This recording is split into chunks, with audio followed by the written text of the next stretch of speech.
pengajar praktek dari calon guru pembina angkatan 10 pada yang terhormat Bapak Ibu Guru SDN 1 Songo.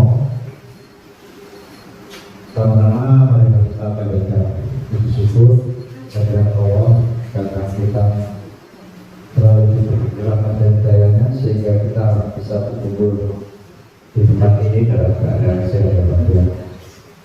Salam serta salam saya kepada saudara hari bisa amat salam bersama.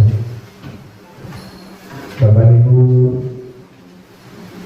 guru yang kami hormati, jadi izinkanlah kami untuk memaparkan visi dan pengajar perubahan terkait apa yang saya terima, apa yang saya mampu ketika saya melaksanakan pendidikan dan pelatihan di guru penggerak.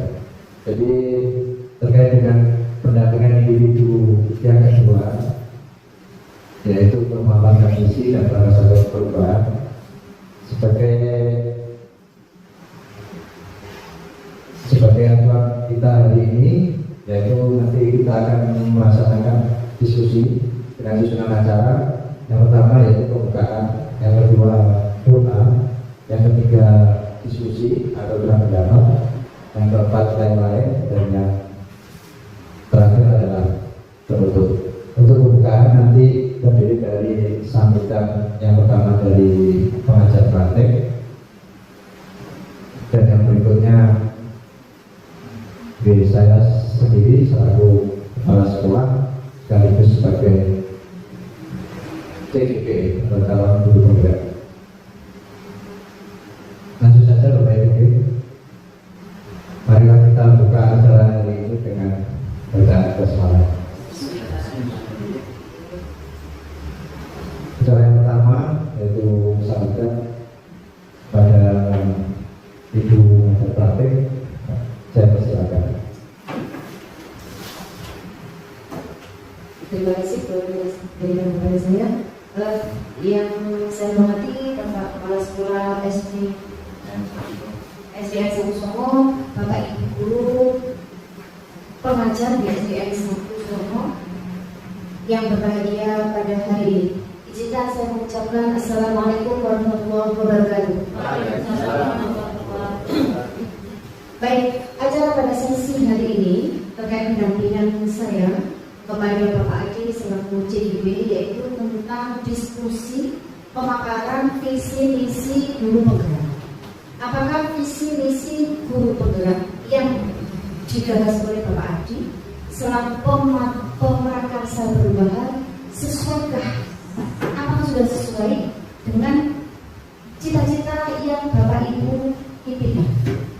Jadi nanti panjenengan diberikan beberapa pertanyaan terkait mimpi panjenengan terhadap anak-anak. Sudahkah visi misi dan lembaga di sekolah ini yang berpihak kepada anak? Itu nanti yang kalau mau dikoreksi atau mau disusun ulang atau mau dirubah, itu kesempatannya pada saat ini. Terlebih lagi Bapak Adi yang selaku kepala sekolah, tentu saja ketika visi misi di sekolah ini kemudian dirasa keberpihakannya kepada anak itu masih kurang, maka tidak sulit untuk berubah. Jadi monggo nanti diskusi ini full akan dipimpin oleh Pak Adi selaku CGP sebagai pemrakarsa perubahan. Disampaikan Bu, mimpinya kayak apa? Jangan takut, jangan tidak akan diapa-apain sama Pak Adi. Gak ada hukuman, gak ada punishment, gak ada nanti apa itu dilaporkan orang dinas ke pendidikan, enggak. Dikeluarkan kamu kita lagi indah.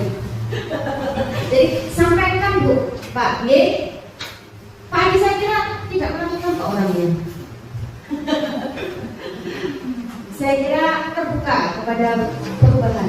Kalau nggak terbuka kepada perubahan, pasti beliau tidak mengikuti program kajian. Karena di sana yang ditata bukan pengetahuannya saja. Kalau pengetahuan kita bisa berpikirnya dari mana-mana, ada dari YouTube, ada dari AI, sekarang berkeliaran di mana-mana. Tapi yang ditata di sana adalah mindset pemikiran kita. Bagaimana kita bisa mengolah hal-hal yang negatif seperti kritik dan saran itu kadang-kadang nyesek dulu, ya, loro aja jadi kritik. Tapi bagaimana rasa sakit itu menjadikan rasa bahagia?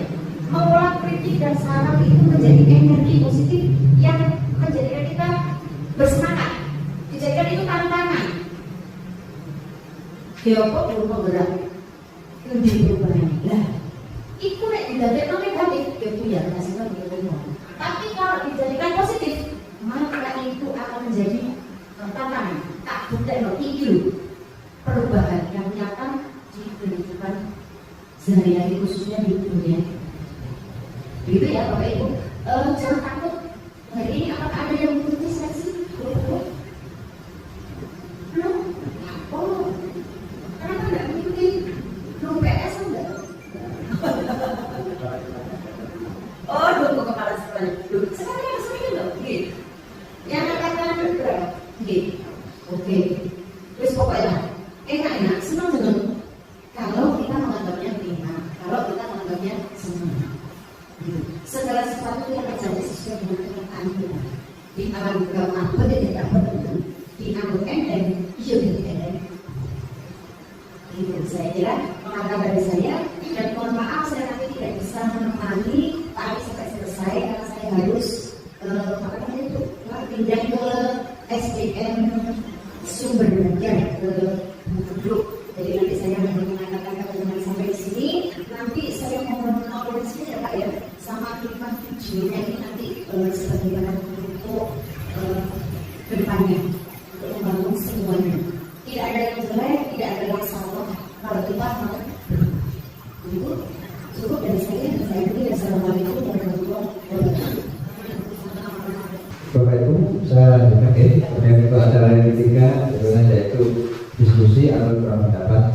Sebelum saya masuk ke acara diskusi, izinkan saya memberikan sebuah puisi karya Insinyur Soekarno yang berjudul Aku Melihat Indonesia. Jikalau aku berdiri di pantai Riau, aku mendengar lautan India bergelora membanting di pantai Riau itu. Aku mendengar lagu Saja Indonesia. Jikalau aku melihat sawah-sawah yang kuning menghijau, aku tidak melihat lagi batang-batang padi yang kuning menghijau. Aku melihat Indonesia. Jika aku melihat gunung-gunung, gunung Merapi, gunung Semeru, gunung Merbabu, gunung Tangkuban Perahu, gunung Klempet, dan gunung-gunung yang lain, aku melihat Indonesia.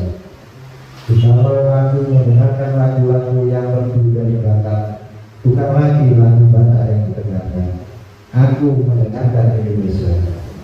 Jikalau aku mendengarkan Pakkur Palaran, bukan lagi Pakkur Palaran yang didengarkan, aku mendengar Indonesia. Jikalau aku mendengarkan lagu Olesio dari Maluku, bukan lagi aku mendengarkan lagu Olesio, aku mendengar Indonesia. Jikalau aku mendengarkan burung perkutut menyanyi di pohon di tiup angin yang sepoi-sepoi, bukan lagi aku mendengarkan burung perkutut, aku mendengarkan Indonesia. Jikalau aku menghirup udara tinggi, aku tidak lagi menghirup udara, aku menghirup Indonesia. Jikalau aku melihat wajah anak-anak di desa-desa dengan mata yang bersinar-sinar, Pak Merdeka, Pak Merdeka, Pak Merdeka, aku bukan lagi melihat mata manusia, aku melihat Indonesia. Dari puisi tersebut, kira-kira apa yang tergambar di benak jenengan terkait dengan puisi dari Insinyur Soekarno tersebut? Monggo, barangkali ada satu Bapak Ibu guru yang mewakili. Monggo, Pak Mas. Kalau melihat dari kata-kata puisi yang dibuat oleh Insinyur Soekarno yang betul-betul melihat Indonesia, aku melihat Indonesia. Di sini Dari kata-kata tersebut menggambarkan betapa indahnya Indonesia dengan ditulis yaitu pantai. Berarti kan beda, ada lautan dunia bergelora. Berarti kan keindahan alam Indonesia, termasuk sawah-sawah itu juga. Nah, sawah-sawah itu berarti tentang keadaan alam Indonesia. Terus untuk yang anak-anak berarti itu melihat manusia Indonesia atau masyarakat Indonesia itu sendiri. Ya, cukup Pak, mungkin itu. Terima kasih atas kesempatannya. Dari puisi di atas di slide, aku melihat Indonesia itu menggambarkan tentang cintanya rakyat Indonesia, apapun itu yang ada di Indonesia dan milik kita. Jadi apapun itu dari alamnya, dari kehidupannya, dari kehidupan masyarakatnya, itu semua menciri khaskan Indonesia.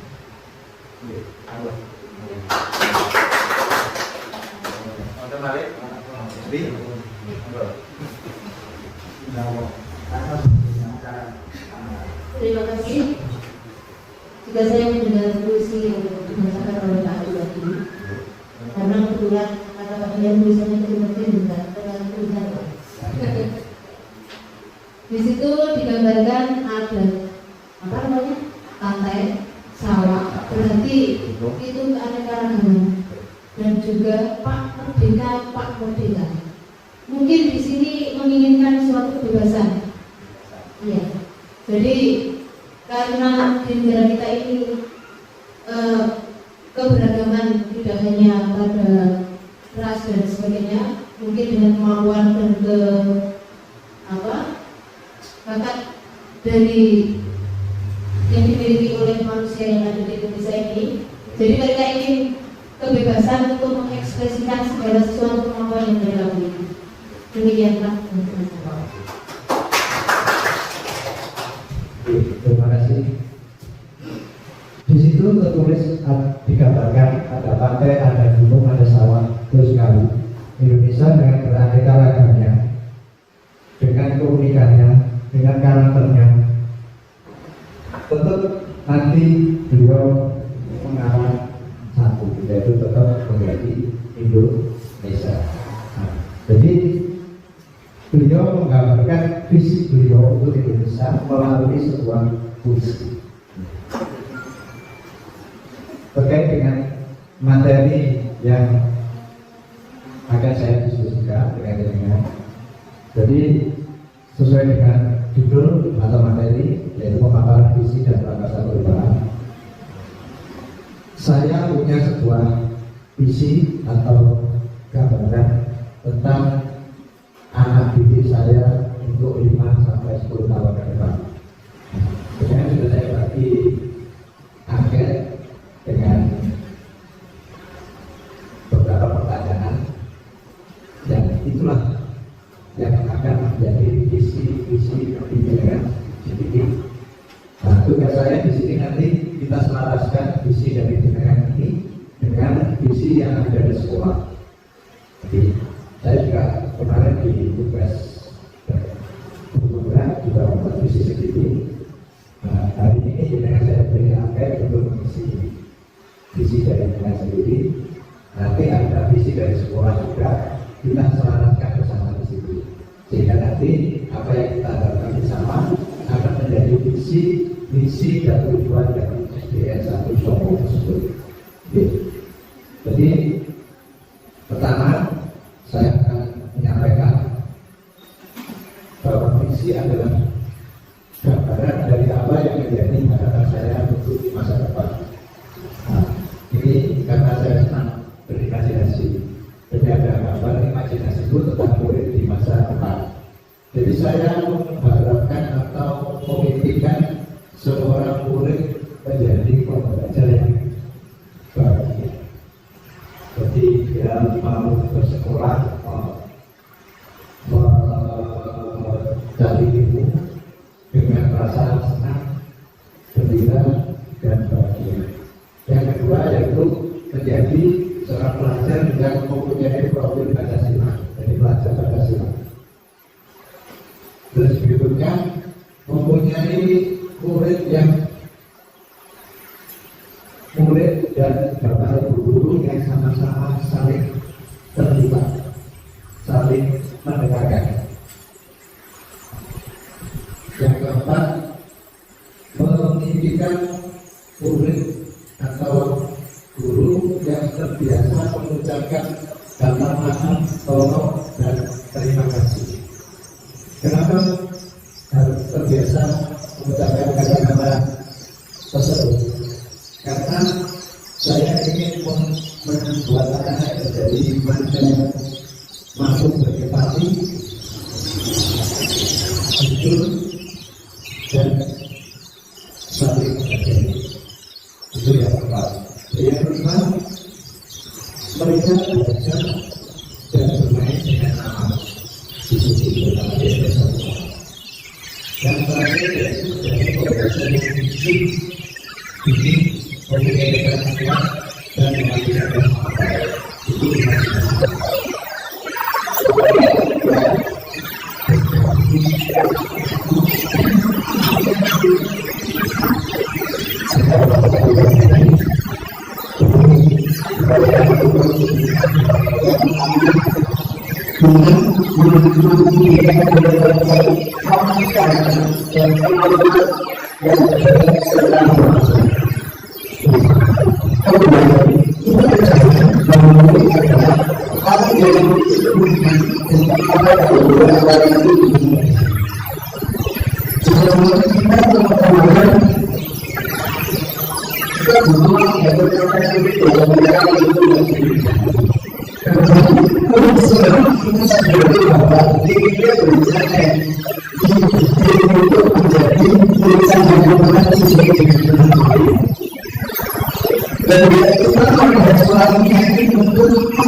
Amin.